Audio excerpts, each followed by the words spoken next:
Hi, welcome to ಕಲ್ಕುಳಿ creation log. ನಾನಿವತ್ತು ಈ ಹರವೆ ಸೊಪ್ಪನ್ನು ಬಳಸ್ಕೊಂಡ್ಬಿಟ್ಟು ಒಂದು ಪಲ್ಯ ಮಾಡೋದು ಹೇಗೆ ಅಂತ ನಾನು ತೋರಿಸ್ಕೊಡ್ತಾ ಇದ್ದೀನಿ. ಇಲ್ಲಿ ನೋಡಿ, ಇದು ಹಸಿರು ಕಲರ್ ಬರುತ್ತಲ್ಲ ಹರವೆ ಸೊಪ್ಪು, ಕೆಂಪು ಹರವೆ ಅಲ್ಲ, ಹಸಿರು ಹರವೆ ಬರುತ್ತಲ್ಲ ಅದು. ನಾನಿಲ್ಲಿ 1 ಕಟ್ಟಾಗಷ್ಟು ಹರವೆ ಸೊಪ್ಪನ್ನು ವಾಶ್ ಮಾಡಿಬಿಟ್ಟು ಹೆಚ್ಚಿ ಇಟ್ಕೊಂಡಿದ್ದೀನಿ.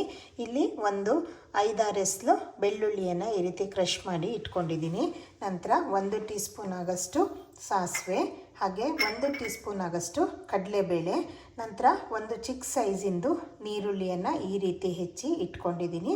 ಹಾಗೆ 3 ಹಸಿಮೆಣಸು, ನಿಮಗೆ ಖಾರಕ್ಕೆ ಎಷ್ಟು ಬೇಕೋ ಅಷ್ಟು ನೀವು ಇದನ್ನು ಯೂಸ್ ಮಾಡ್ಕೊಳ್ಬೋದು. ಆಮೇಲೆ ಒಂದು ಸಣ್ಣ ಟೊಮೆಟೊದಲ್ಲಿ ಅರ್ಧ ಭಾಗದಷ್ಟನ್ನು ನಾನಿಲ್ಲಿ ಹಾಕ್ಕೊಂಡಿದ್ದೀನಿ. ನಂತರ 1-2 ಟೇಬಲ್ ಸ್ಪೂನ್ ಆಗಷ್ಟು ಹಸಿ ತೆಂಗಿನಕಾಯಿ ತುರಿನ ನಾನು ಈ ರೀತಿ ತುರಿದ್ಬಿಟ್ಟು ಇಟ್ಕೊಂಡಿದ್ದೀನಿ. ಆಮೇಲೆ ಇಲ್ಲಿ ರುಚಿಗೆ ತಕ್ಕಷ್ಟು ಉಪ್ಪು. ಇವಾಗ ಇದನ್ನು ಹೇಗೆ ಮಾಡೋದು ಅಂತ ನಾವು ನೋಡ್ಕೊಳ್ಳೋಣ. ಇವಾಗ ನಾನು ಒಂದು ಪಾತ್ರೆನ ಸ್ಟವ್ ಮೇಲೆ ಇಟ್ಕೊಂಡ್ಬಿಟ್ಟು ಸ್ಟವ್ ಆನ್ ಮಾಡಿಬಿಟ್ಟು ಇದಕ್ಕೆ 1 ಟೇಬಲ್ ಸ್ಪೂನ್ ಆಗಷ್ಟು ಎಣ್ಣೆನ ಹಾಕ್ಕೊಂಡು ಅದನ್ನು ಬಿಸಿ ಆಗೋದಕ್ಕೆ ಬಿಟ್ಟಿದ್ದೀನಿ. ಇಲ್ಲಿ ನಾವು 1 ಕಟ್ಟು ಸೊಪ್ಪು ತೊಗೊಂಡಿರೋದ್ರಿಂದ ಜಾಸ್ತಿ ಏನು ಎಣ್ಣೆ ಬೇಕಾಗೋದಿಲ್ಲ. ಇವಾಗ ಅದು ಸ್ವಲ್ಪ ಹೊತ್ತು ಬಿಸಿ ಆಗಬೇಕು. ಇವಾಗ ಇದು ಎಣ್ಣೆ ಬಿಸಿಯಾಗಿದೆ ಅಲ್ಲ, ಇದಕ್ಕೆ ಇವಾಗ ನಾವು ಒಂದೊಂದನ್ನೇ ಹಾಕ್ಕೊಂಡ್ಬಿಟ್ಟು ಒಗ್ಗರಣೆನ ಮಾಡ್ಕೊಳ್ಳೋಣ. ಈಗ ಮೊದಲಿಗೆ ನಾನಿಲ್ಲಿ ಸಾಸಿವೆನ ಆ್ಯಡ್ ಮಾಡ್ತಾಯಿದ್ದೀನಿ. ಸಾಸಿವೆ ಆ್ಯಡ್ ಮಾಡಿ ಅದು ಸ್ವಲ್ಪ ಸಿಡಿಬೇಕು. ಸಿಡಿದ ತಕ್ಷಣ ನಾವು ಮತ್ತೆ ಉಳಿದಿದ್ದನ್ನೆಲ್ಲ ಹಾಕ್ಕೊಳ್ಳೋಣ. ಇವಾಗ ಸಾಸಿವೆ ಸಿಡಿತಾ ಇದೆಯಲ್ಲ, ನಂತರ ಇದಕ್ಕೆ ಕಡಲೆಬೇಳೆ ಇಟ್ಕೊಂಡಿದ್ದೀವಲ್ಲ ಇದನ್ನು ಸಹ ಸೇರಿಸ್ಕೊಳ್ಳೋಣ.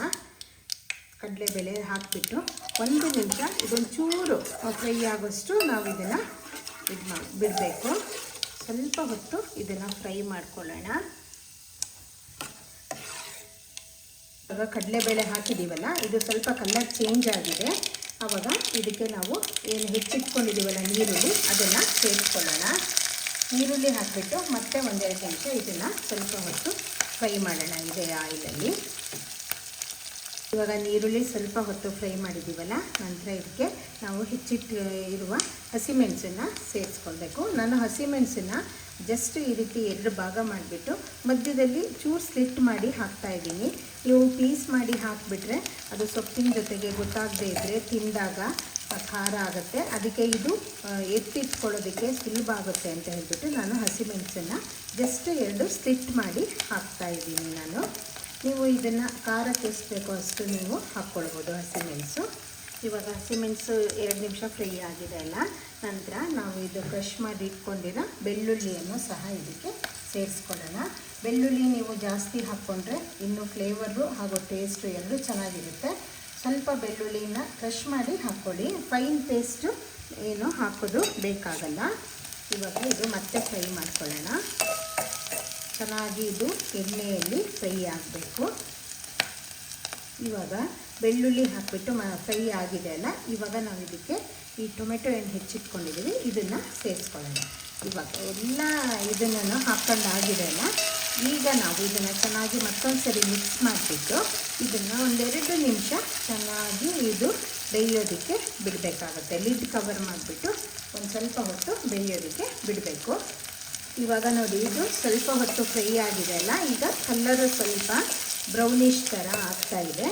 ಅದು ಈ ರೀತಿ ಪೂರ್ತಿ ಏನು ಇದನ್ನು ಬ್ರೌನ್ ಆಗಿ ನೀವು ಫ್ರೈ ಮಾಡೋದು ಬೇಡ, ಆವಾಗ ಕಹಿ ಬರೋ ಚಾನ್ಸಸ್ ಇರುತ್ತೆ. ಈಗ ನಾವೇನು ಮಾಡಬೇಕು, ಈ ಸೊಪ್ಪನ್ನು ಏನು ಕ್ಲೀನ್ ಮಾಡಿ ಇಟ್ಕೊಂಡಿದ್ದೀವಲ್ಲ ಇದನ್ನು ಇದಕ್ಕೆ ಸೇರಿಸ್ಕೊಳ್ಳೋಣ. ಇದು ಸೊಪ್ಪು ನಿಮಗೆ ಕ್ವಾಂಟಿಟಿ ಜಾಸ್ತಿ ಬೇಕು ಅಂದರೆ ನೀವು ಜಾಸ್ತಿನೂ ತೊಗೊಳ್ಬೋದು. ಇದು ಬೆಂದ ನಂತರ ಸ್ವಲ್ಪ ಕಮ್ಮಿ ಆಗುತ್ತೆ. ಇಲ್ಲಿ ನಾನು ಇಬ್ಬರಿಗೆ ಆಗೋಷ್ಟು ಕ್ವಾಂಟಿಟಿನ ನಾನು ಪಲ್ಯ ಮಾಡ್ತಾಯಿದ್ದೀನಿ.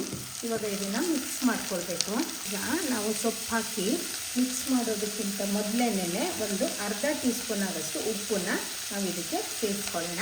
ನೀವು ಇದನ್ನು ಸ್ವಲ್ಪ ಉಪ್ಪಾಗಾದ್ರೂ ಮಾಡ್ಕೊಳ್ಬೋದು ಸೊಪ್ಪನ್ನು. ಇಲ್ಲ ನಿಮಗೆ ಉಪ್ಪು ಜಾಸ್ತಿ ಬೇಡ ಅಂದರೆ ನಾರ್ಮಲಾಗಿ ನಿಮ್ಮ ಟೇಸ್ಟಿಗೆ ತಕ್ಕನಾಗೇ ಉಪ್ಪನ್ನು ಸಹ ಆ್ಯಡ್ ಮಾಡ್ಕೊಳ್ಬೋದು. ಇವಾಗ ಇದನ್ನು ಉಪ್ಪು ಎಲ್ಲ ಹಾಕಿದ್ದೀವಲ್ಲ, ಈಗ ಕ್ಲೀನಾಗಿ ಮಿಕ್ಸ್ ಮಾಡಬೇಕು. ಈಗ ನೀವು ಸೊಪ್ಪು ಹಾಕಿದ ತಕ್ಷಣ ಫ್ಲೇಮನ್ನು ಫುಲ್ಲು ನೀವು ಲೋನಲ್ಲಿ ಇಟ್ಕೊಳ್ಳಿ. ಇದು ಕ್ಲೀನಾಗಿ ಮಿಕ್ಸ್ ಆಗಲಿ. ಇವಾಗ ನೋಡಿ, ಇದು ಚೆನ್ನಾಗಿ ಮಿಕ್ಸ್ ಆಗಿದೆ ಅಲ್ಲ, ನಾವು ಮತ್ತೆ ಲಿಡ್ಡನ್ನು ಕವರ್ ಮಾಡಿಬಿಟ್ಟು ಆ ಸೊಪ್ಪಲ್ಲಿರುವಂತಹ ನೀರೆಲ್ಲ ಬಿಟ್ಕೊಳೋದಕ್ಕೆ ನಾವು ಒಂದೆರಡು ನಿಮಿಷ ಈ ರೀತಿ ಲಿಡ್ ಕವರ್ ಮಾಡಿಬಿಟ್ಟು ಇಡೋಣ. ಹರವೆ ಸೊಪ್ಪು ತುಂಬ ಆರೋಗ್ಯಕ್ಕೆ ಒಳ್ಳೆಯ ಇದು ಬೆನಿಫಿಟನ್ನು ಕೊಡುತ್ತೆ. ಸೊಪ್ಪುಗಳನ್ನು ಆದಷ್ಟು ಹೆಚ್ಚಾಗಿ ಬಳಸೋದ್ರಿಂದ ನಮಗೆ ಹೆಲ್ತಿಗೂ ತುಂಬ ಒಳ್ಳೆಯದು. ಅದು ನಿಮಗೆ ಬ್ಲಡ್ ಕೌಂಟ್ಸ್ ಆಗಿರಲಿ, ಯಾವುದು ಇದು ಏನೇ ಡಿಫಿಷಿಯನ್ಸಿ ಇದ್ರೂ ಇದು ನಿಮಗೆ ಚೆನ್ನಾಗಾಗೋದಕ್ಕೆ ಹೆಲ್ಪ್ ಮಾಡುತ್ತೆ. ಹಾಗೆ ಸೊಪ್ಪನ್ನು ನಾವು ದಿನನಿತ್ಯದ ನಮ್ಮ ಆಹಾರದಲ್ಲಿ ಬಳಸಬೇಕು.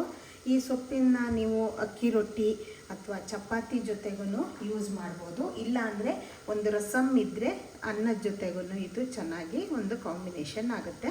ಇವಾಗ ಇದೊಂದೆರಡು ನಿಮಿಷ ನಾವು ಬೇಯೋದಕ್ಕೆ ಬಿಡೋಣ. ಇವಾಗ ಇದೊಂದೆರಡು ನಿಮಿಷ ಕ್ಲೀನಾಗಿ ಫ್ರೈ ಆಗಿದೆ ಅಲ್ಲ, ನಂತರ ಇದು ಹೆಚ್ಚೇನು ನೀರು ಬಿಟ್ಕೊಂಡಿಲ್ಲ. ನಾನು ಕ್ಲೀನಾಗಿ ನೀರೆಲ್ಲ ಡ್ರೈನ್ ಮಾಡಿ ತೆಗ್ದಿದ್ನಲ್ಲ. ಸೊಪ್ಪಾದರೆ ಬೇಗ ಬೇಯುತ್ತೆ. ಈ ರೀತಿ ಅದರದ್ದು ದಂಟಿರುತ್ತೆ ನೋಡಿ, ಇದು ಸ್ವಲ್ಪ ಬೇಯೋದಕ್ಕೆ ಟೈಮ್ ತಗೊಳುತ್ತೆ. ಅದಕ್ಕೆ ನಾನಿಲ್ಲಿ ಏನು ಮಾಡ್ತಾಯಿದ್ದೀನಿ, ಒಂದು ಅರ್ಧ ಕಪ್ ಆಗೋಷ್ಟು ನೀರನ್ನು ಇದಕ್ಕೆ ಆ್ಯಡ್ ಮಾಡ್ತಾಯಿದ್ದೀನಿ. ಆ್ಯಡ್ ಮಾಡಿಬಿಟ್ಟು ಇದನ್ನು ಮತ್ತೊಂದು ಸರಿ ಬೇಯೋದಕ್ಕೆ ನಾವು ಲಿಡ್ ಕವರ್ ಮಾಡಿಬಿಟ್ಟು ಬಿಡೋಣ. ಇದು ಇನ್ನೊಂದು 2-3 ನಿಮಿಷ ಬೆಂದರೆ ಸಾಕಾಗುತ್ತೆ. ಸೊಪ್ಪನ್ನು ನಾವೇನು ಹೆಚ್ಚು ಹೊತ್ತು ಬೇಯಿಸೋದಿಲ್ಲ, ಆಮೇಲೆ ಅದು ಬೇಯೋದಕ್ಕೆ ತುಂಬ ಟೈಮನ್ನು ಏನು ತಗೊಳ್ಳೋದಿಲ್ಲ. ಇದೊಂದು ಜಸ್ಟ್ ಒಂದು 2 ಅಥವಾ 3 ನಿಮಿಷ ನಾವು ಈ ರೀತಿ ಲಿಡ್ ಕವರ್ ಮಾಡಿಬಿಟ್ಟು ಲೋ ಫ್ಲೇಮಲ್ಲೇ ನೀವು ಬೇಯಿಸಿ. ಹಾಗೆ ನಾನು ಹಾಕುವಂತಹ ಎಲ್ಲ ರೆಸಿಪಿಗಳು ನಿಮಗೆ ಇಷ್ಟ ಆಗುತ್ತೆ ಅಂತ ಭಾವಿಸ್ತೀನಿ. ನನ್ನ ಕಲ್ಕುಲಿ ಕ್ರಿಯೇಷನ್ ಲಾಗ್ ಚಾನಲ್ ಏನಿದೆ ಅದನ್ನು ಲೈಕ್ ಮಾಡಿ, ಶೇರ್ ಮಾಡಿ, ಹಾಗೆ ಸಬ್ಸ್ಕ್ರೈಬ್ ಮಾಡ್ಕೊಳ್ಳಿ. ಇಂತಹ ಮಲೆನಾಡಿನಲ್ಲಿ ನಾವು ದಿನನಿತ್ಯ ಮಾಡುವಂತಹ ಸುಲಭವಾಗಿ ಎಲ್ಲರೂ ಮಾಡಿಕೊಳ್ಳುವಂತಹ ರೆಸಿಪಿಗಳನ್ನು ನಾನು ಆದಷ್ಟು ತೋರಿಸೋದಕ್ಕೆ ಟ್ರೈ ಮಾಡ್ತೀನಿ. ಇವಾಗ ಇದೊಂದು ಇನ್ನೊಂದು 2-3 ನಿಮಿಷ ಬೇಯಲಿ.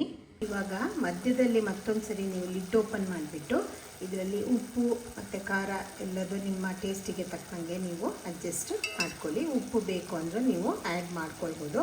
ಹಾಗೆ ಇದೇ ರೀತಿ ಇದೇ ಹಸಿರು ಹರವೆಯಲ್ಲೇ ಕೆಂಪು ಹರವೆ ಸೊಪ್ಪು ಅಂತ ಬರುತ್ತೆ. ನಮ್ಮಲ್ಲಿ ನಾವು ಹರವೆ ಅಂತ ಹೇಳ್ತೀವಿ. ಒಂದೊಂದು ಕಡೆ ಒಂದೊಂದು ಹೆಸರಿಂದ ಕರೀತಾರೆ ಇದನ್ನು. ನೀವು ಅದನ್ನು ಸಹ ಉಪಯೋಗಿಸ್ಕೊಳ್ಬೋದು. ಇಲ್ಲ ಮಿಕ್ಸ್ ಸೊಪ್ಪುಗಳನ್ನು ಸಹ ನೀವು ಸೇರಿಸ್ಕೊಂಡ್ಬಿಟ್ಟು ಈ ರೀತಿ ಪಲ್ಯನ ಮಾಡ್ಕೊಳ್ಬೋದು. ಆಮೇಲೆ ಇದು ಜಸ್ಟ್ ಒಂದು 5 ಮಿನಿಟ್ಸಲ್ಲೇ ಆಗುವಂತಹ ಒಂದು ರೆಸಿಪಿ ಇದು. ಆಮೇಲೆ ತುಂಬ ಟೈಮ್ ಏನು ತೊಗೊಳ್ಳೋದಿಲ್ಲ. ಇದು ಸೊಪ್ಪು ಬೇಯೋದಕ್ಕೂ ಸಹ ತುಂಬ ಟೈಮ್ ಏನು ಹಿಡಿಸಲ್ಲ. ಇದು ನಾವೇನು ನೀರು ಹಾಕಿದ್ದೀವಲ್ಲ, ಇದು ಸ್ವಲ್ಪ ಎಲ್ಲ ಅದು ಸೊಪ್ಪು ಬೆಂದುಬಿಟ್ಟು ನೀರು ಡ್ರೈ ಆಗಬೇಕು.